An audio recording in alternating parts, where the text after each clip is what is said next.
Hi, this is Dr. Krishnaja, gynecologist from Tirupati. Today ఈ menopausal సిరీస్లో enter అయ్యే ముందు కొన్ని బేసిక్ టర్మ్స్ నేర్చుకుందాం. First is what is menopause. అసలు మెనోపాజ్ అంటే ఏంటి? Complete stoppage of periods permanently due to shut down of the ovarian activity is called as menopause. What is perimenopausal period? See, period something around 2 years to 10 years around before menopause. You call it as perimenopausal period.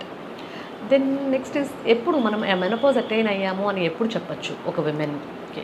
Suppose a women has not got periods for at least 1 year, ఒక సంవత్సరం వరకు periods రాకుండా ఉంటే అప్పుడు ఆ విమెన్కి menopause వచ్చినట్టు నిర్ధారణ అవుతుంది. Next, what is the ideal age of menopause?